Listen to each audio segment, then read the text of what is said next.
Il y a, je sais pas moi, dans le rire du quotidien, quelque chose de presque sombre, presque noir, quoi. Je pense qu'il faut partir de quelque chose de profond. Et donc là, oui, bien sûr, on se rattache à des idées, C'est un etc. peu rire pour ne pas pleurer, quoi. Enfin, il y a un peu cette idée, tu sais, est-ce que c'est rire ou pleurer de rire? Oui, oui. C'est extrêmement triste, c'est pathétique le temps qu'on passe sur nos écrans. Puis voilà, le fait de ne pas se parler, j'enfonce des portes ouvertes, mais le spectacle que je termine actuellement, Entropie, il est nourri d'une espèce de colère. Bonjour à toutes et tous, je suis trop heureuse de vous accueillir dans mon nouvel épisode et j'accueille aujourd'hui Karim et on va parler du rire. Salut Karim. Salut Laura. Tout va bien? Ça va, super, écoute, très content de participer à un podcast philo. Philo, t'as eu un peu peur ou pas? Philo-brico, j'ai l'impression. Parce que... Philo quoi?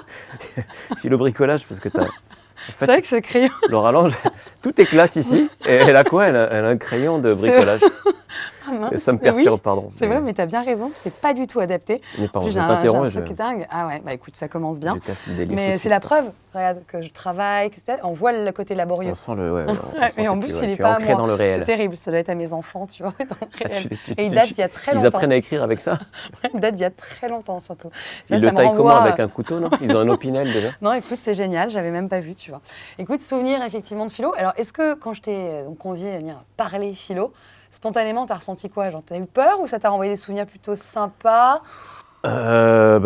Non, j'aime beaucoup l'idée. Après, il y a toujours un côté oulala, mais je vais être un imposteur. Moi, je te rassure, je l'ai encore, hein. Même après un doctorat. Même donc, après un doctorat, ça va. que... Alors, je suis vraiment un imposteur, pour le coup. J'ai de la marge, mais oui, donc il y a ce côté-là, est-ce que je suis légitime à venir parler philo? Mais au fond, non, on parle et on va essayer de creuser. On réfléchit, on rit et on réfléchit quand on vient de voir, ça c'est une certitude. Et du coup, quand même, avant de commencer, la philo, t'hérites de quoi quand, je sais pas, est-ce que tu te souviens de tes années en philo? Est-ce que tu te souviens de ça? Eh ben, pas grand-chose en fait. Et c'est une des raisons pour lesquelles j'ai lancé le bac philo des humoristes. J'ai lancé ce truc-là, je sais pas si tu t'en as entendu parler, où j'invite des humoristes à disserter sur les sujets du bac philo qui tombent le matin même. Le jour même, ok. Pour le soir, et donc ils sont obligés de faire un sketch là-dessus, parce que j'ai l'impression d'être passé complètement à travers. Déjà, moi, l'année de ma terminale, on avait changé de prof de philo au bout de quelques semaines, parce qu'on avait un prof un peu lunaire, le prof un peu perché, et donc on avait des parents assez élitistes, etc. Donc il y avait eu des protestations, il avait été viré. Donc ah oui, carrément. Ouais, ça avait mal commencé. Ce qui était marrant, c'est que les rebelles, alors tu avais les rebelles pro le prof de philo un peu lunaire, et puis tu avais les rebelles qui veulent que en fait, leurs gamins ils réussissent au bac. Donc tu mets pas un mec un peu chelou, quoi. J'étais un peu passé à côté, puis de toute façon, faire de la philo que en terminale, c'est la garantie que tu vas pas passer à côté du truc, parce que en plus c'est dénigré comme matière. Tu penses que c'est trop tard ou trop tôt, du coup, tu veux dire? C'est trop peu. Trop peu. Ah, trop peu. Très joliment dit. Trop peu et trop tard, je pense, et trop tôt en même temps, parce qu'on est très jeune, et je pense que ça devrait être la façon d'aborder, et ça devrait même pas s'appeler la philo. En fait, ça devrait même pas être considéré comme une matière, mais c'est juste, ça devrait être, je pense que c'est une matière... Tu veux me proposer un autre titre, du coup? Non, mais ça devrait être une matière qui devrait être intégrée de manière implicite à toutes les matières. Là, tu vois, mais, mon fils est au collège, et grand respect pour les professeurs, etc. Mais je trouve qu'il y a... Aucun n'aborde la question de pourquoi je fais telle ou telle matière. Ou il devrait avoir il y a souvent, on dit, la philosophie des mathématiques. Mais une initiation à la philosophie, en fait. La philosophie du sport, si tu veux. Bien sûr. La philosophie de l'EPS. Mais une réflexion sur ce qu'on fait, quoi. Je sais qu'aujourd'hui, il y a des initiatives pour faire de la philosophie aux enfants. Qui sont faites en faveur... dès la maternelle. Mais demain matin, je fais une intervention, c'est la première fois. La maîtresse me demande pour une classe d'enfants de 5 ans quand même, la présence des écrans. La moitié utilise des écrans de manière quotidienne. Donc c'est quand même un truc de dingue. Et donc c'est un vrai sujet, on va travailler sur la place de l'écran. Et c'est pour ça que je trouve que même les enfants ont cette invitation incroyable, parce qu'en fait ils sont très philosophes, ils posent des questions. Et le questionnement, les pourquoi, c'est très philosophique. Et d'ailleurs ils nous font rire avec ça quand même. Un enfant peut être drôle dans son rapport au questionnement. Ouais, non, je sais pas, j'imagine que tu gardes des souvenirs. Ils sont extrêmement drôles, bien sûr. Et ce qui est triste, c'est que cette question du pourquoi, on l'assigne à une tranche d'âge. On dit, l'âge du pourquoi, c'est 2-3 ans. C'est-à-dire qu'après, c'est plus l'âge. Et petit à petit, je trouve que les pourquoi s'estompent et puis disparaissent. Et on arrive au collège où... t'as la pression de la réponse après. On subit, en fait, du coup. On subit les choses. Et on perd ce côté actif et du coup, on subit parce qu'on ne sait pas pourquoi on est là. Et moi, je te rejoins, je pense que la philo, on la rencontre trop tard. Par contre, tu vois, même si c'est peu quantitativement, je rencontre très souvent, notamment dans les entreprises, alors tu interviens aussi un peu de temps en temps, des gens qui sont marqués par ça, c'est-à-dire soit une mauvaise note ou une bonne note, un prof bon ou mauvais, et qui se disent la philo, je suis soit plus ou moins à l'aise avec l'exercice, voilà, pas à la hauteur du tout. Et c'est vraiment l'ambivalence d'une discipline qui est censée te donner l'envie de prendre de la hauteur et qui donne le sentiment à beaucoup de pas l'être. Tu vois, ce truc, je suis pas à la hauteur en philo. Parce que peu accessible, ouais, c'est ça. Tu vois, tu m'as posé la question tout de suite, je t'ai dit imposture, tout de suite. Ça fait peur. Et pourtant, c'est un souvenir qui marque. Hein. Toi, tu te souviens pas de ta note au bac ? Si, j'ai eu 14. C'est le genre de note dont on se souvient, la note tiède. Tiède ? Ah non, c'est bien. J'aurais eu 7, tu vois, ça aurait été 12, c'est tiède. J'aurais eu 7, tu vois, j'aurais eu un tatouage déjà. Tu crois ? Je sais pas. Non, mais il y a cette idée. Alors 14, donc ça veut dire que déjà, tu étais quand même. Plutôt, 14, en tout cas, commentaires de texte, le contrat social, Rousseau. Ah, j'adore, magnifique. Bon, en plus, on devrait plancher sur la copie aujourd'hui. C'est tellement difficile de faire société. Mais bon, ne me lance pas, t'as vu ou pas ? Non, je suis direct, j'ai envie de partir. Moi, dès que tu commences à me demander. Je vais me calmer. Et je pense que le rire, tu vois, justement, aujourd'hui, devient aussi une façon de pouvoir traduire des réflexions qu'on va avoir dans la société, on va y venir. Mais du coup, j'avais envie qu'on centre un petit peu notre réflexion, comme si c'était un sujet du bac, tu vois, qui tombait, quoi. Moi, tu m'invites sur un sujet où j'ai un peu de légitimité. Voilà, carrément. Et la question, ce serait un peu rire pour aller mieux, essayer de comprendre un peu l'environnement dans lequel on est, pourquoi on rit aussi beaucoup. Il y a une œuvre pléthorique, beaucoup d'humoristes, on va y revenir. Rire pour aller mieux, je t'ai épargné, j'avais envie de l'intituler au début « Rire pour guérir », mais j'aurais été lourde. Laurent, j'aime les jeux de mots. Ah bon. C'est fou. Alors ouais, rire pour aller mieux, du coup, j'avais vraiment envie de te poser cette question. Pourquoi tu as choisi le rire pour dire des choses ? Pourquoi ? Tu vois, je pense qu'au fond, ça rejoint le fait que je me sente un peu imposteur dans ce podcast. Parce qu'il faut savoir que tu m'as... Enfin, je le dis aux auditeurs et aux visionneurs qui regardent 20 secondes de ce podcast, si tant est que ce soit le passage que vous regardez. Laura m'a demandé, est-ce que tu as un philosophe de prédilection, et puis une citation. Et moi, je suis nul à ça. Vraiment, en fait, je me cherche des excuses pour cacher mon inculture. Mais en fait, je pense que j'ai choisi le rire parce qu'il y a le rire et l'humour, en fait, est presque décorrélé de toute forme de connaissance, de culture. En fait, il y a quelque chose de très brut dans le rire. Et c'est vraiment, moi aujourd'hui, mon instrument de travail, c'est un carnet et une page blanche si possible. Et un crayon. Ce que je vois, et voilà, c'est usual suspects tout le temps. Je ne veux pas vous spoiler la fin du film, mais c'est tout le temps, j'improvise, je me raccorde à telle ou telle branche. En fait, c'est à ça qu'on s'attache quand on cherche à faire rire. On doit faire rire sur des sujets, bien sûr, profonds, etc. Mais au final, c'est quelque chose qu'on peut pratiquer avec rien, en fait. Et c'est ce que j'aime, pense, au fond, parce que je n'ai pas de très bonne mémoire, en tout cas pas la mémoire des citations et des références.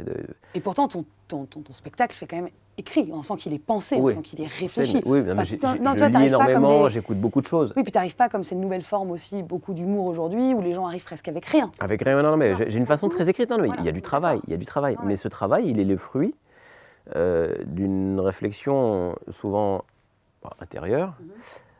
Bien sûr, je me raccroche à des choses lues, vécues, etc. Mais ce sont des choses lues et vécues. Ce sont pas il n'y a pas un bagage à avoir. Il n'y a pas de formation au rire. Il commence à y avoir des écoles de l'humour, etc. Ah oui, il y a des écoles de l'humour ? Ouais. Mais au final, on s'extasie devant ces changements de carrière de gens ex-ingénieurs ou je sais pas quoi, devenus humoristes. Mais au final, il n'y a pas de formation pour être humoriste. N'importe qui peut l'être. Tout le monde a son humour. Et d'ailleurs, on va trouver son public. Il y a des gens qui font rire certains et on finit par trouver son public ou pas. Et on finit par le chercher ou pas. Il y en a qui ne posent pas la démarche au point de se dire je vais faire explicitement humoriste et faire rire. Et puis d'ailleurs, je ne sais pas si on va parler de l'humour en tant que métier ou l'humour en général. Mais on fait tous rire au moins une fois dans sa vie et ça fait du bien. Mais d'en faire un métier, tu vois, c'est vrai que tu te dis forcément quand tu viens prendre la parole sur scène, alors en plus toi, tu as quand même, je trouve, dans ce que tu dis, ça m'intéressait de te dire comment tu te définis. Est-ce que tu as l'impression de... alors ça m'enverra, tu verras, est-ce qu'il y a une forme de révolte dans la façon dont tu vas prendre la parole, mais au sens noble du terme, et j'y reviendrai. Est-ce que tu viens dénoncer, donner à voir, partager ? Parce que c'est pas anodin, tu travailles aussi beaucoup sur le numérique, c'est des sujets qui me parlent énormément, sur finalement une façon un peu de railler. J'aime beaucoup une phrase d'Hannah Arendt qui dit « L'homme qui ne pense pas est comme un somnambule ». Mais il y a quelque chose, toi, que je trouve intéressant, c'est que tu nous réveilles aussi les méninges. On réfléchit quand même. Quand on va te voir, on réfléchit. Et tu rigoles, tu parodies ces gens qui s'endorment un peu dans leur fonction J'ai l'impression que c'est ce que j'entends Oui, aussi. oui, non, mais je pense que les gens réfléchissent. Un spectacle d'humour, les gens réfléchissent beaucoup de manière générale. Ouais. Peut-être à mon spectacle, oui, parce que je parle vite, c'est dense en Ouais, fait. puis c'est profond quand même aussi. Tous les spectacles n'ont pas. Moi, je vais voir plein d'humoristes. Oui, T'en oui, as, il y a, tu vois, c'est il y a pas. des choses qui se consomment un peu plus en fronçant moins les sourcils. Mais l'idée, Bien sûr. c'est pas que tu sortes comme ça et puis que Non, t'es Paris. non, non, L'idée, non. c'est quand même de faire rire. Vraiment, je tiens à le dire. Et c'est dense parce qu'il y a un souci de concision et une contrainte qui est celle de te déconcentrer à chaque fois que tu ris, de te faire sortir de la réflexion. Et donc on réfléchit, donc ça demande un effort. En fait. C'est un travail d'équilibriste, c'est hyper difficile. C'est un travail d'équilibriste et pour le public. Bien sûr. Pour le public, c'est un exercice entre réfléchir, intégrer des informations distillées en très peu de mots et puis de détente. Et puis on te dit, bah tu t'es détendu, allez on y retourne. Ça, c'est vraiment la forme. Ça, je le dis parce que tu as quand même plein d'humoristes, on est beaucoup dans la forme, dans un métier d'image. Enfin, il y a aujourd'hui beaucoup de choses où parfois tu te dis, c'est une vitrine, pas grand-chose. Et d'ailleurs, tu peux avoir une déception parfois quand tu vois des gens sur les réseaux sociaux et tu vas les voir en vrai. En fait, tu te rends compte que ce sont des capsules qui sont extraites de certains moments et puis bon, le reste du spectacle, il n'y a pas... Oui. Et moi, je suis plutôt sensible à ça et je trouve que c'est un travail incroyable, avoir une certaine justesse entre le rire et la réflexion. Ça, c'est vraiment la forme au service du fond. Il ne peut pas y avoir de rire s'il n'y a pas de fond, si ça ne part pas de quelque chose. Et parfois, certains humoristes qu'on décrit parce qu'ils parlent que du quotidien, etc. Si c'est bien fait, il y a du fond. Et il y a un fond derrière le fond. Alors, la question, c'est est-ce qu'ils le voient ou pas? Parfois, ils ne le voient pas, en fait. C'est-à-dire que les gens, des fois, le sage montre la lune et l'idiot regarde le doigt, mais parfois, le sage montre le bout du doigt et voit que le bout du doigt, en fait. Et donc, des fois, il y a des humoristes un peu creux, je trouve, parce qu'ils ne voient pas au-delà du petit phénomène du quotidien qu'ils soulignent. Et ils vont chercher la blagounette, quoi. Et pourtant, il y a quelque chose derrière. Il y a quelque chose derrière ce petit truc anodin. Il y a une colère. Il y a je sais pas moi, dans le rire du quotidien, il y a quelque chose de presque sombre, presque noir, quoi. Et donc je pense qu'il faut partir de quelque chose de profond. Et donc là, oui, bien sûr, on se rattache à des idées. C'est un peu rire pour ne pas pleurer, quoi. Enfin, il y a un peu cette idée, tu sais, est-ce que c'est rire ou pleurer de rire? Oui, oui. C'est pour toi aussi. Oui, bien sûr. Mais il y a un peu cet équilibre. Parfois, on en rit pour ne pas pleurer. Et il y a des choses, et tu le fais notamment sur le numérique, sur des excès, où tu te dis, c'est à pleurer. Enfin, pour certains trucs. Mais c'est extrêmement triste, c'est pathétique le temps qu'on passe sur nos écrans. Moi, je vois tout le monde dans le bus comme ça, sur ces réseaux. Et puis voilà, le fait de ne pas se parler, j'enfonce des portes ouvertes. Mais oui, moi, le spectacle que je termine actuellement, Entropie, il est nourri d'une espèce de colère. Alors, est-ce qu'on parlerait pas plus alors, moi-même. Je suis obligée de te dire ça parce que du coup, ça me renvoie à la révolte chez Camus. Je trouve que j'aime bien ce terme, mais il faut savoir ce qu'on dit derrière. Je trouve que Camus avait quelque chose d'intéressant quand il disait finalement, quand on regarde le monde dans lequel on vit, c'est assez absurde. Et j'ai l'impression que toi, l'absurdité, c'est peut-être quelque chose qui te nourrit. Tu me diras si c'est ça, mais si tu te poses la question de l'existence, tu philosophes, parfois c'est flippant. Tu te dis, mais tout ça est absurde en fait. Pourquoi il y a un ciel? Pourquoi il y a tout ça? Et il y a une absurdité naturelle et il y a aussi une absurdité artificielle presque aujourd'hui. C'est-à-dire qu'on vit dans un monde qui rajoute de l'absurde à l'absurde de par l'environnement dans lequel on évolue, où on a des comportements très addictifs. Tu parlais de la personne qui scrolle. Camus a écrit L'homme révolté et aussi le mythe de Sisyphe qu'il reprend. Tu sais, le mythe de Sisyphe, c'est le rocher que tu prends en haut d'une montagne et finalement ça redescend et c'est incessant et tu reprends. Et il y a cette image aujourd'hui de quelque chose de très grégaire dans nos comportements. On est là, la tête dans le portable, c'est insupportable, je suis pas obligée de te le faire. De grégaire et puis et de déconnecter du groupe aussi. Quoi, complètement. Et du coup, tu vois, la notion de révolte, c'est ça aussi, c'est se rappeler qu'on ne peut pas être que du mécanique. On est du vivant, et si on est pilote automatique dans le monde dans lequel on est, il y a quelque chose de... Voilà, la révolte, c'est ça, c'est rappeler qu'on doit être lucide, conscient, pas des somnambules, c'est cette idée. Et donc, j'entends quelque chose chez toi de cet ordre-là, pas dénoncer, mais, et c'est très bien fait, c'est une forme d'impulsion qui t'est donnée par l'absurdité que tu observes. Exactement, et c'est pour ça que je te dis que c'est un métier que j'aime, parce que c'est un métier dont la matière est rien. Et, enfin, c'est pas rien, c'est ce rien... ce qui semble être rien, mais qui vient du fond de tes tripes, de ton passé, de ton vécu, et puis ce rien dans le sens, enfin, presque cette définition, en tout cas cette manière dont je vois l'absurde, c'est cette difficulté à saisir ce dont on parle, parce que ça paraît complètement... Ça paraît dépasser l'entendement, en fait. C'est ça l'absurde, c'est un truc, voilà, tu as du mal à le saisir, et donc, soit tu le saisis en criant très fort, soit tu pousses le cri encore plus loin et tu essaies de transformer ce cri en quelque chose qui fait du bien et qui fait rire. Cet engouement pour l'intelligence artificielle, c'est vraiment le thème de mon spectacle. le thème qui ressort beaucoup, Bien c'est sûr. cette colère et c'est ce que je fais Donc beaucoup. ça part en de ce moment. l'émotion, tu vois, je rebondis sur Ça ce que part tu de dis. l'émotion. C'est ça que je trouve intéressant, c'est que là, on n'est pas là en train de se dire, tiens, je vais d'abord, d'ailleurs, on pense parfois que la philosophie, c'est que rationnel, mais une première partie dans une disserte, et tu travailles un peu sur ça, même quand tu fais ton spectacle sur l'humour, c'est d'abord ce que tu ressens sur un sujet. Quand il y a un sujet, c'est d'abord, ça part de là, et toi, c'est ce que tu vas ressentir quand tu allumes la télé et que tu as une info, c'est d'abord de l'émotion, ça monte, et là, il y a justement un choc entre la raison et ce que tu ressens, ça paraît insensé, en fait. Ça paraît insensé, et puis toi-même, quand tu mènes une réflexion et que tu te dis qu'elle est partie d'une émotion, et à un moment, tu te dis, bon, je suis peut-être un peu bête là. Ouais. C'est-à-dire que j'ai un petit côté un peu bestial, côté un peu, bon, si je me fie qu'à mes émotions, peut-être que c'est pas très sensé ce que je fais. Donc, il faut peut-être que je me documente pour confronter cette émotion à une vérité ou des opinions en tout cas, pour nuancer ensuite. Et donc c'est la deuxième démarche, et c'est peut-être là que tu as l'impression que du coup ma démarche est fouillée, documentée. Mais ça part souvent d'une impulsion, d'une colère, et je pense qu'il faut des deux. En tout cas, pour que ça se traduise sur scène, il faut que ça fasse rire, et souvent c'est cette émotion-là qui transparaît implicitement ou explicitement, et qui résonne chez les gens, et qui fait qu'on rit tous ensemble. Dans la microseconde, quoi. Enfin, eux, pas moi, parce que moi, j'en peux plus de mes blagues. Mais... Tu vois, en préparant un peu cette rencontre et puis te connaissant un petit peu, je me suis dit, la notion d'absurdité, parce que quand je vois passer tes vidéos, ça me renvoie à ça, cette notion, et j'adore cette quête, et quand Camus dit ça, c'est juste qu'on a besoin de sens. L'être humain a besoin de sens. Et c'est pour ça que c'est difficile aujourd'hui, dans un monde où il y a plein de sens, voilà, d'en retrouver. Et le monde est silencieux. Et ça crée un inconfort. Et la même chose dans ce que tu fais, c'est que tu as besoin de sens pour comprendre pourquoi on va mettre autant d'argent dans tout ça. Et c'est silencieux en un sens parce que on ne va pas te donner une réponse directe, mais toi, tu fais du bruit avec, quoi. C'est-à-dire qu'en mettant ça sur le devant de la scène... C'est intéressant ce que tu dis. C'est vrai que le rire, en tant que cri, a ce mérite de casser le silence. De casser le silence autour de quelque chose dont on a révélé une vérité à travers les mots, mais parfois, non, même parfois, il y a des mimes qui vont même pas parler et qui vont casser ce silence. Alors le silence est beau, des fois c'est bien de se taire aussi, hein, mais c'est vrai que... Et moi aussi, si tu veux. Ça va être long. Oui, sur le rire, non, il y a vraiment cette notion, je trouve assez intéressante, effectivement, de pouvoir décrire la société. Et alors, tu vois, sur l'IA, il y a un truc qui m'a fait rire, je ne sais pas si ça te fait rire, c'est un peu triste. Le premier mariage, alors, qui n'est pas reconnu au Japon, je ne sais pas si tu as vu ça passer, le mariage d'une japonaise avec une IA.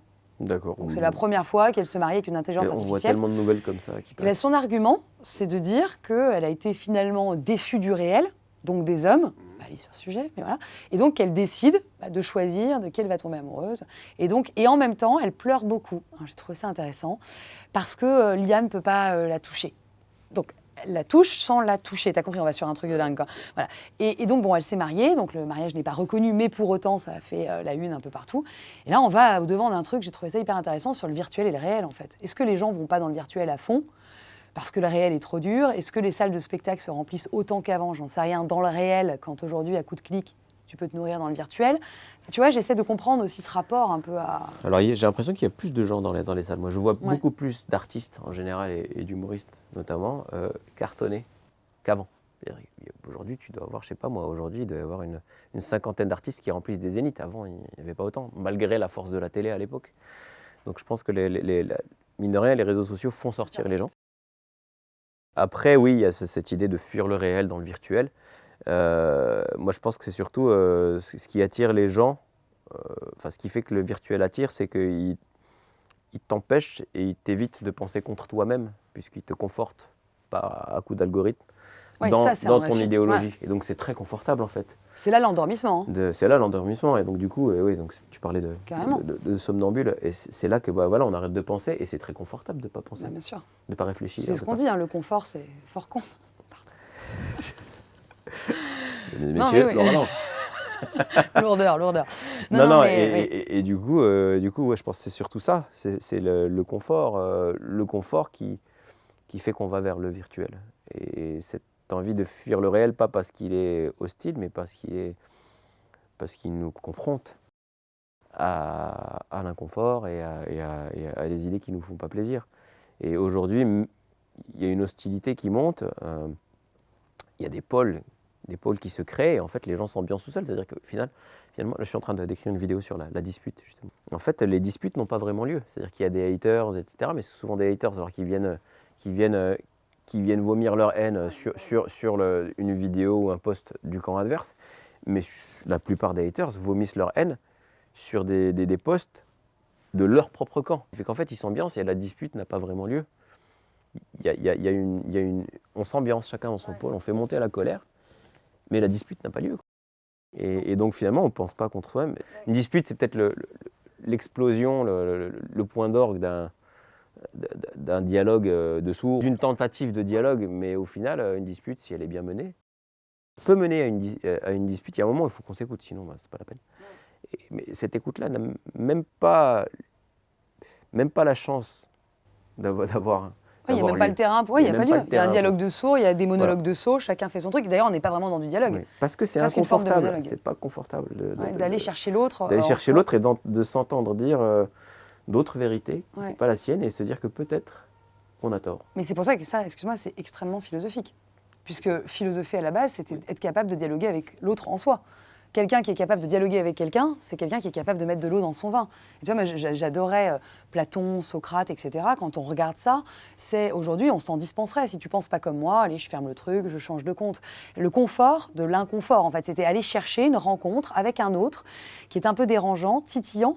Et toi, c'est vrai que je trouve d'ailleurs, tu me dis si je me trompe, hein, moi, je n'ai pas l'impression que tu aies beaucoup de haters. Je regarde toujours avec intérêt. C'est un de mes grands problèmes. Oui, quand on regarde ton fil, je trouve qu'il y a peu de haters. Est-ce que c'est parce que tu aurais, je sais pas, un public pensant, respectueux? Alors, on peut avoir plein de débats sur qui nous suit, mais en tout cas, je remarque, alors c'est aussi parce que tu cartonnes sur LinkedIn, mais sur d'autres réseaux, qu'il y a quand même, puisqu'il y a de la réflexion dans ce que tu pousses, est-ce que les gens ne sont pas invités à être en miroir avec eux-mêmes et avant de t'en mettre une, se regarder eux-mêmes? Enfin, j'ai l'impression qu'il y a quelque chose de très noble dans la façon dont tu travailles. Il y a le souci de ne pas affirmer, même si parfois la colère fait que des fois je dis des choses, mais il y a toujours, j'essaye toujours de laisser un peu de place à la nuance et à l'autodérision, pour dire oui, je me moque, mais moi-même je suis pas exempt de tout reproche, et donc peut-être le fait de dégoupiller ça d'une manière ou d'une autre à un moment donné dans tout ce que je fais, fait que finalement je m'excuse presque d'avoir fait ce que j'ai fait, et donc les gens s'énervent pas, puisqu'il y a ce petit bémol, ce qui peut, on peut le dire en d'autres termes, faire de moi un artiste lisse, qui fait qu'on... Mais je pense pas, vraiment, j'aime pas. Ouais, parce que c'est tout sauf conformiste. C'est aussi, ça va avec ma conception de l'humour. Pour moi, l'humour, j'en parlais dans mon spectacle d'avant, c'est vraiment, le travail de l'humoriste, c'est vraiment un travail de funambule, pas de somnambule. Oui, bien sûr, funambule, très joli. Et donc c'est un exercice périlleux entre... le fait d'être... c'est à la frontière de la violence et de la bienveillance, en fait. C'est un jeu systématique, en fait. C'est une espèce on se penche d'un côté ou de l'autre, et on ne veut pas tomber dans le gouffre de l'excès de bienveillance, parce que sinon c'est trop mièvre. On ne veut pas sombrer dans la violence, parce que sinon ce serait juste des revendications, etc. Et si on casse ce fil, pour moi, c'est plus de l'humour. Par contre, plus on se penche d'un côté ou de l'autre, plus c'est courageux au fond. Et plus on frissonne et plus on rit fort. Et donc pour moi, un artiste lisse, c'est quelqu'un qui ne se penche ni d'un côté ni de l'autre et qui trace, et qui part de ses godasses, mais sans regarder ce qu'il y a derrière. C'est un peu c'est la notion de justesse. Tu vois, de réussir à marcher justement pour pas tomber, en fait. Mais quand même, en nous ambiançant un peu, en regardant quand même, et en étant à deux doigts de dire un truc violent, mais de ne pas le dire, et se retenir. Ou de le dire, mais de le dire tellement bien que finalement ça ne choque pas, parce que ça c'est un art aussi. Et donc du coup, on ne l'a pas vraiment dit, ou alors on l'a dit, mais en se repenchant de l'autre côté tout de suite. C'est vraiment Chaplin qui est là et qui dit, mais qu'est-ce qu'il va faire, il va tomber, je suis sorti du champ. T'étais drôle, toi? T'as toujours été... Pas moins que d'autres, en fait. Qu'est-ce que ça veut dire être drôle? On n'est pas drôle dans l'absolu, quoi. Oui, mais t'as des gens qui vont avoir, tu sais, on dit depuis toujours, on voyait qu'il avait un truc. Moi, non. Enfin, oui et non. Les proches disaient oui. Les proches le disaient, mais les gens, dans ce que je dégageais, non. J'étais un bon élève, timide, vraiment introverti. J'étais pas la grande gueule, hein, clairement pas. Donc voilà. Est-ce que c'est ça, être drôle, ou est-ce que c'est justement avoir au contraire, quasiment cette pudeur ou ce discernement et cette envie de distiller la bonne blague au bon moment? C'est quoi être drôle? Oui, bien sûr, mais c'est là qu'il y a plusieurs types d'humour. En tout cas, je pense qu'on est tous drôles, tant qu'il mène les genoux, parce que... mais on le devient plus ou moins. Mais on le devient Simone de plus Beauvoir, ou moins. rien à voir. On l'assume plus ou moins, et on choisit d'en faire quelque chose pour soi, plus ou moins. Mais qui n'aime pas être drôle? Je sais pas, qui n'aime pas faire rire? C'est ça. On parle de rire, mais faire rire fait du bien. presque plus que rire. C'est bon pour l'ego. Et puis en fait, c'est la preuve d'une connexion avec l'autre, de rire ou de faire rire en fait. Ces ateliers de yoga du rire, moi ça me sort par le... Parce qu'en fait, voilà, c'est du rire artificiel, on se force C'est intéressant, ça. à provoquer l'action oui. de rire, le Ouais. cri. Alors j'imagine que oui, physiologiquement ça fait du bien au bout d'un moment, mais les cris cassent des murs aussi. Mais surtout qu'on a un boulevard aujourd'hui, si tu veux rigoler. Alors j'ai fait une chronique un jour sur France 3, tu te souviens, sur le rire.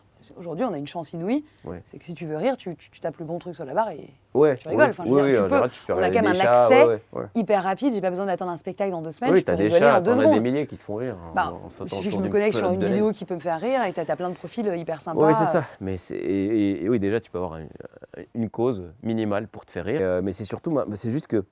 C'est l'artificiel qui te... Tu vois, je retrouve le truc commun. Moi, j'ai du mal à comprendre en quoi ça peut faire du bien et de manière durable. Ce qui fait du bien dans le fait de rire, c'est le fait de se dire qu'on a compris. Je pense que c'est là, quand on dit le rire est le propre de l'homme, et faire rire est le propre de l'homme, c'est dans le fait de saisir la complicité avec les personnes qui te font rire ou que tu fais rire, la connivence en fait, et c'est le bien-être que ça procure de se dire ouais, je suis connecté à l'autre. J'ai compris ce que la personne m'a dit et elle me l'a dit de manière à ce que je lui manifeste à travers un rire.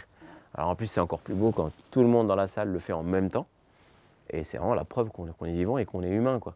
Et donc le plaisir du rire, il est dans sa cause, je pense. Et dans le fait de la satisfaction d'être un être pensant et le jeu après de l'humoriste au sens pro, c'est justement de jouer avec ça, de jouer avec tous les délais qu'on peut avoir aussi. C'est artificiel en soi, parce qu'on joue un texte, etc. Mais on est un peu des manipulateurs. C'est peut-être même pas là qu'on est les plus drôles, nous, au final. On est drôle, on fabrique un truc qui fait rire systématiquement, quasi systématiquement, parce qu'on n'est pas des machines. On a le droit de ne pas rire aussi. Et nous, on aime ça aussi. Moi, j'apprends à apprécier mon métier aujourd'hui dans le fait de faire rire ou pas, et de jamais faire rire de la même manière. Et j'aime de plus en plus mon métier. Heureusement, je ne me prends pas des billes tout le temps, mais il y a des dates plus ou moins bonnes. Et je commence à aimer mon métier dans ces dates difficiles. Et tu arrives à rattraper quand tu sens que ça prend pas. Moi, c'est toujours quelque chose J'y arrive énigmatique. Ou pas. Il y a des jours où vraiment ça veut pas, quoi. Ça veut pas franchement. C'est-à-dire que des fois, je vais avoir un rire poli tout le spectacle et j'y peux rien. Mais pourtant, je fais tout pour. Mais j'aime me battre contre moi-même. Ça me remet un petit peu en place et en question. Et j'aime bien cet inconfort.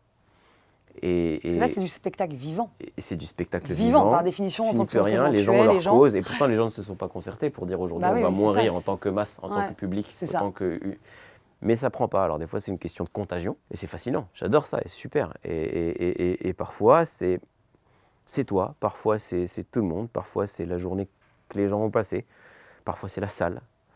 C'est un ensemble de choses, mais qui fait que moi, j'aime ce métier dans le côté pas systématique, mais il y a quelque chose de beau. Il n'y a pas quelque chose de mécanique dans ce que tu dis, c'est vivant, tu arrives et tu ne sais pas comment ça va se passer ce soir. Tu sais pas comment ça va se passer, c'est pour ça que tu as envie d'y retourner. Bien sûr, l'appétit. C'est une drogue, voilà. Ouais. Et on oscille entre une espèce d'excès de confiance quand on se gargarise des rires, et le lendemain matin, il n'y a plus personne quand tu rentres dans ta chambre d'hôtel et tu fais mince, en fait, tout ça. Tu as les bruits qui résonnent. Encore, moi j'adore ce moment où quand je quitte la salle, après être allé voir le public, quand je retourne chercher mes affaires en loge, et que je repasse par la scène, généralement les barres des lumières sont baissés, ils sont en train de démonter. Tu vois la salle et tu la vois pas du tout comme tu as vu la salle vide en arrivant. Ça bourdonne encore, il y a un bourdonnement encore, il est là. Et moi j'en profite une dernière fois, je respire. J'en profite une dernière fois parce qu'après je vais retourner dans le silence et dans le doute. Parce que tout ça c'est complètement évanescent et demain ce ne seront pas les mêmes personnes. Et il faudra refaire le job. Et en même temps, ces moments sont fondamentaux. Tu as besoin d'être... Tu vois, ça me renvoie à une phrase que j'aime beaucoup de Platon qui dit « l'opinion est du genre du cri ». Aujourd'hui, il y a plein d'opinions partout. Et le dialogue avec soi-même, la pensée, c'est de l'ordre du silence, en fait. Et c'est hyper intéressant parce que ce bourdonnement, tu en as besoin, c'est vivifiant et ça te nourrit. C'est ces moments de silence que tu vas finalement tes pensées, tu vas les dépenser sur scène, en allant les partager. Et puis quand ça rigole, ça te nourrit. Et en même temps, retrouver aussi ces moments de silence pour se renourrir. C'est ça qui est intéressant dans ce que tu dis, c'est ce cercle vertueux au service de l'humour. Parce que c'est toujours le même texte, les mêmes choses. Dans 5 ans, tu serais moins drôle. Ou même avant. Aujourd'hui, il y a aussi une vraie obsolescence, je trouve, programmée du rire. Je ne sais pas ce que tu en penses.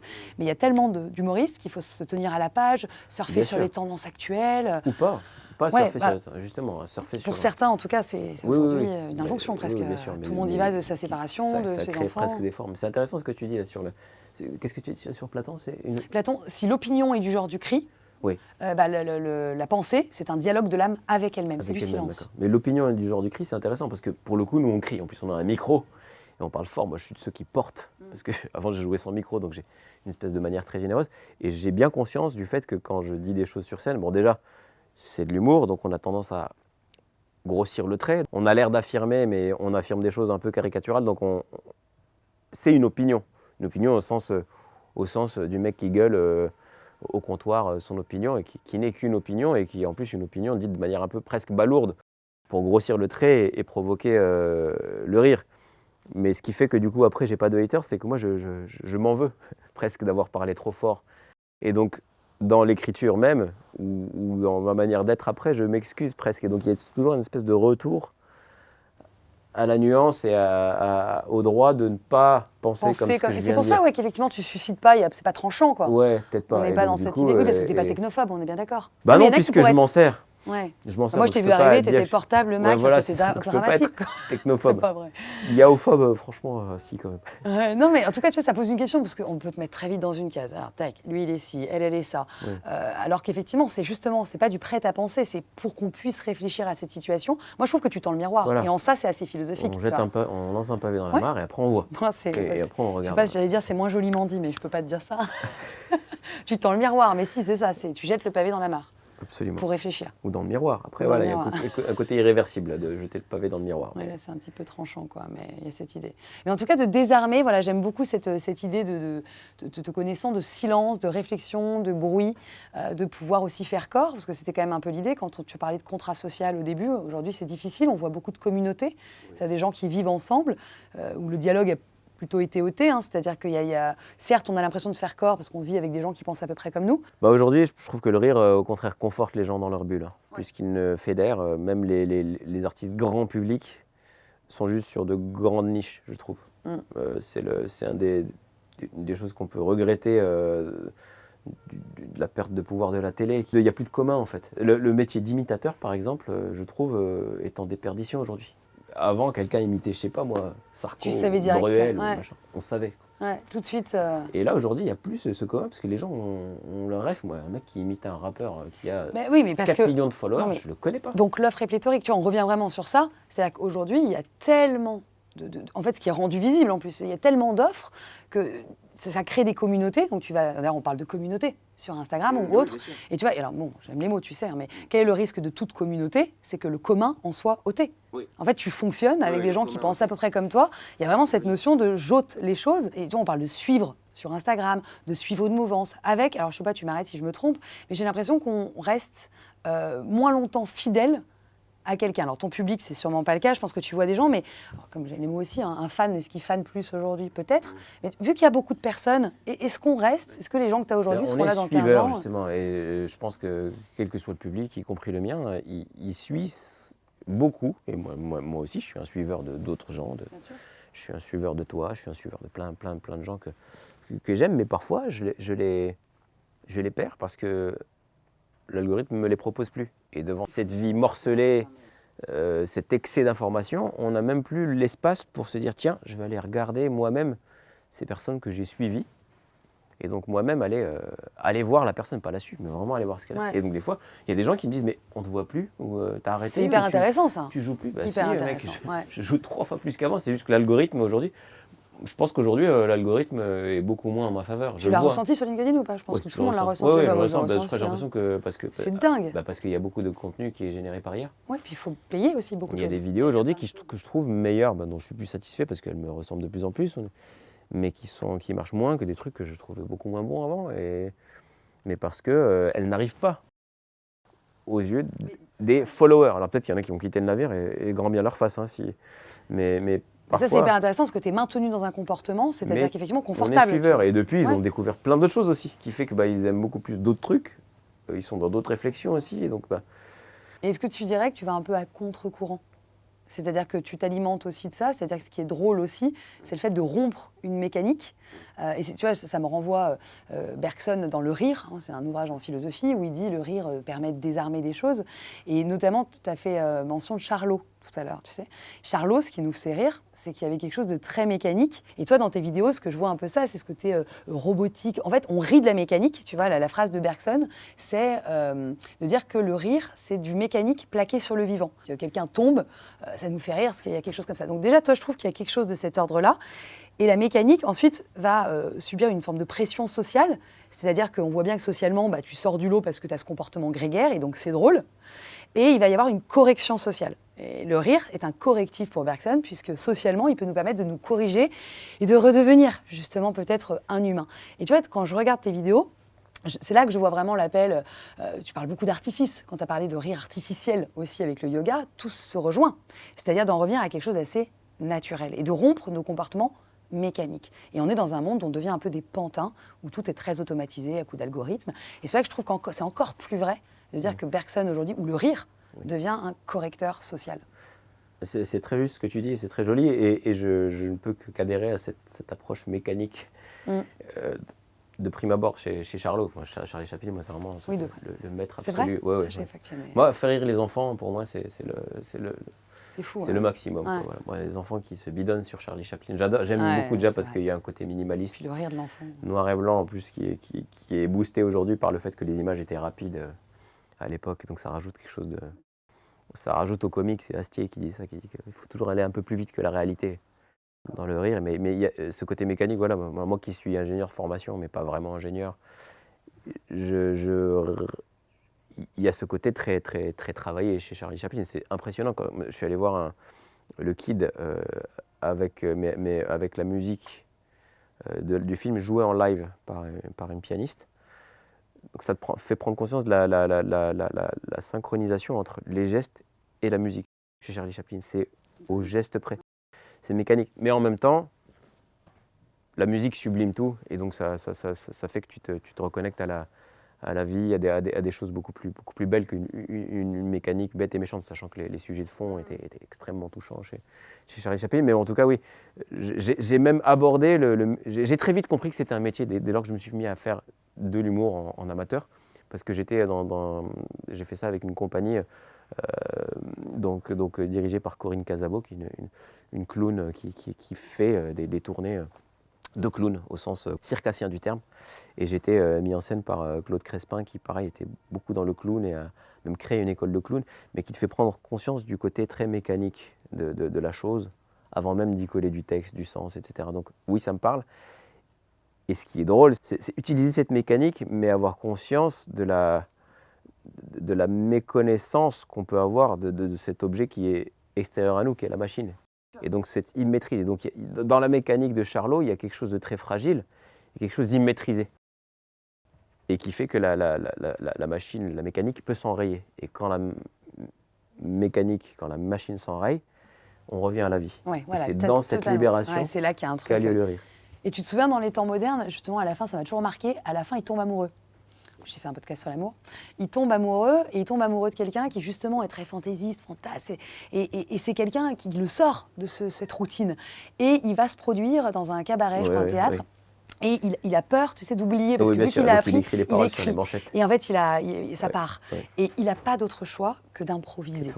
Et d'inventer un langage. Ouais. Et ça, je trouve ça génial, parce que ça veut dire qu'il est là, il est vivant. Et c'est ça que dans le rire, je pense que tu ne peux rien prévoir. Le rire, c'est aussi provoquer entre du prescrit, ce que tu as quand même prédéfini dans ce que tu allais dire, et puis le vivant, le réel, les gens qui sont là soi-même, ce que tu as vécu, ce que vous avez vécu. Il y a quelque chose de très vivant dans toute cette dynamique. Oui, c'est vraiment là qu'on arrive à... C'est pour ça que l'impro a beaucoup le vent en poupe aujourd'hui sur les réseaux notamment. Moi je le fais beaucoup via les doudounes sans manches, j'interroge des gens. Mais c'est des moments que j'aime beaucoup parce que ce sont des moments uniques et où on a l'impression que la personne est interrogée, la personne en difficulté. Mais non, en fait, les gens, ce qu'aiment les gens, c'est le fait de voir l'artiste en difficulté. Et c'est presque vexant parce qu'il rit presque plus à ces moments-là qu'à ce qu'on a écrit. Et voilà. C'est pour ça que beaucoup vont dans cet exercice-là. Parce qu'ils te voient dans cette fragilité. Alors il y en a qui en font un spectacle entier. Presque trop, ouais, peut-être trop. Mais en tout cas, on aime beaucoup cette fragilité parce que là, on est vraiment en direct, en live, et on improvise en effet, et on se rattache à ce à quoi on peut se rattacher. Alors Charlot, déjà, il comptait se rattacher à ses manchettes et son texte. Il fait ça et elle s'envole. Et donc il n'a rien d'autre à faire que d'inventer un langage, quoi. Ouais. Et pourtant, les gens aiment, au-delà du langage, ils aiment la prestation, ils aiment le fait que ça fasse rire, en fait. Mais c'est peut-être, tu vois, en y réfléchissant, là, ça me renvoie à ça. Je me dis, est-ce que, en fait, si tous ces gens-là aussi cartonnent aujourd'hui, et l'impro a pris beaucoup de place dans les spectacles de stand-up, c'est peut-être pas aussi parce que justement, la société va pas très bien et que pour une fois, on fait vraiment corps, il y a un vrai moment vivant où t'as pas quelqu'un qui peut être même un artiste en pilote automatique, il peut y en avoir, qui déroule Oh, du texte. je sais, ça m'arrive, moi, dans les Tu dates vois, les plus compliquées d'être en pilote Je trouve que automatique. ça pose une question, tu vois, c'est vraiment en y réfléchissant Ouais. tous les deux que je me dis, en fait, c'est intéressant. Est-ce que le succès expliqué de certains, c'est pas parce qu'ils offrent ce moment d'ailleurs Si, où ça ils dure ont cette- 2h30, Ils ont cette 3 gouaille, heures. pour pas le citer, Redouane Bougueraba. On aime, on n'aime pas. Mais il a une gouaille. C'est Marseille incarné, quoi. C'est le gars de la street, quoi.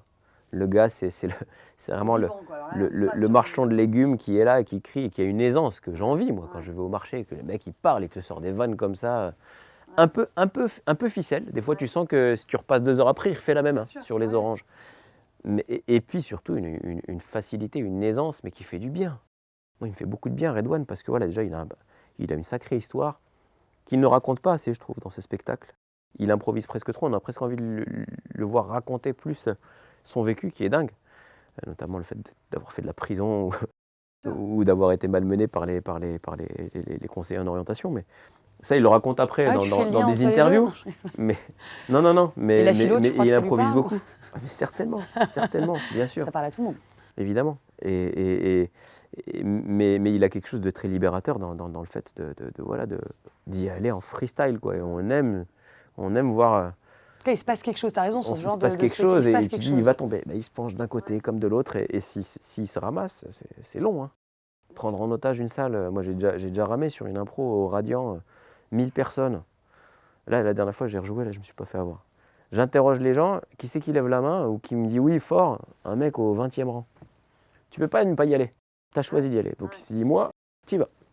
Et là, t'entends rien à ce qu'il dit, quoi. C'est l'enfer, tu dois répéter.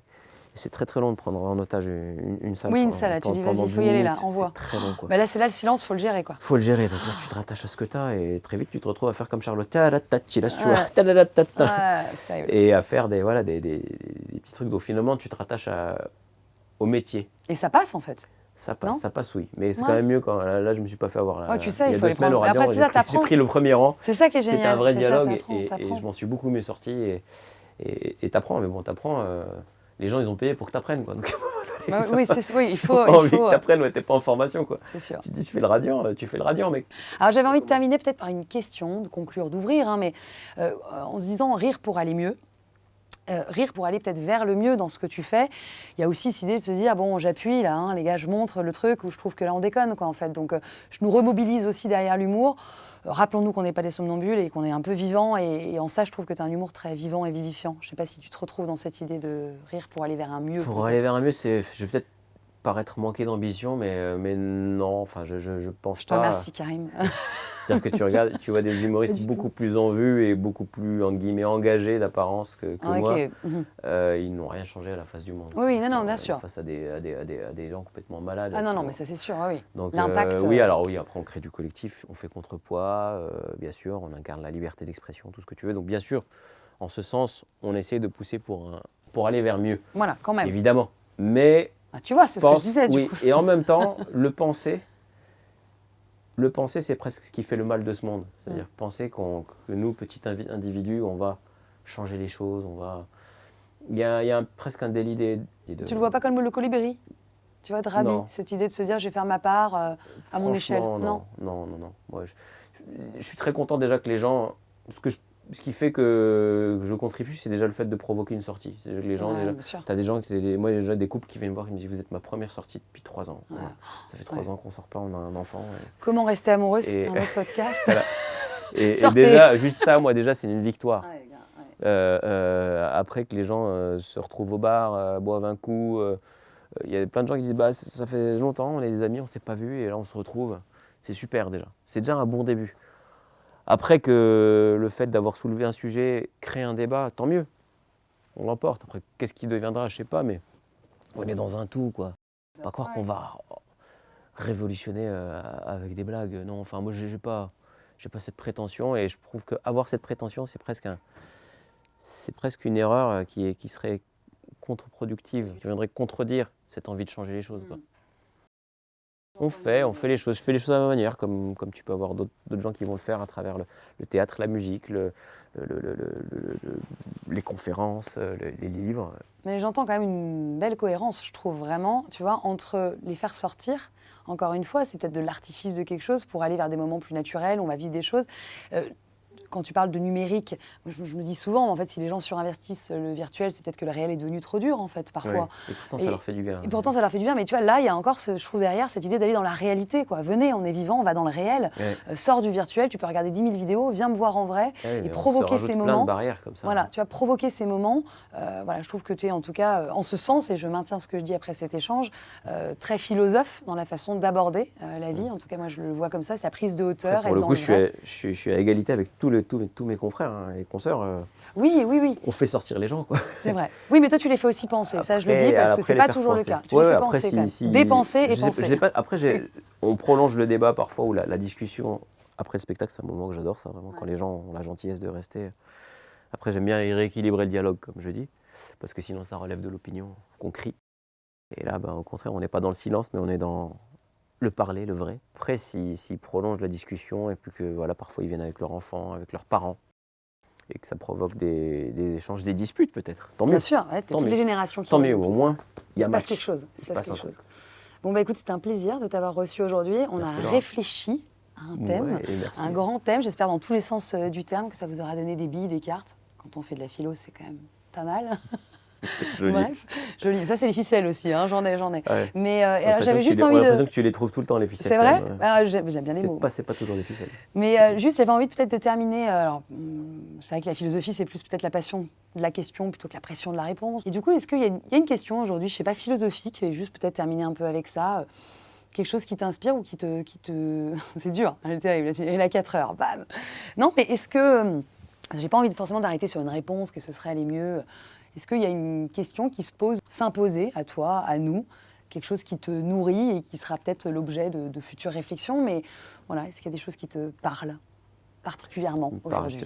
C'est une des grandes questions qui fera l'objet de mon futur spectacle, dont je ne dévoile pas le thème, mais je vais le dévoiler en disant ça, c'est comment dire sans dire. Justement, on a envie de s'exprimer et j'aimerais bien que cette majorité silencieuse, en fait, puisse s'exprimer. Sauf qu'elle ne s'exprime pas et donc elle pâtit de cette poignée de gens qui s'expriment trop fort et trop souvent. Et donc ouais, c'est une question que j'ai envie de poser dans mon prochain spectacle et qui me fascine. Super. Écoute, on va se quitter avec ça. C'est une très belle question philosophique. Je vous laisse gratter la copie. Merci.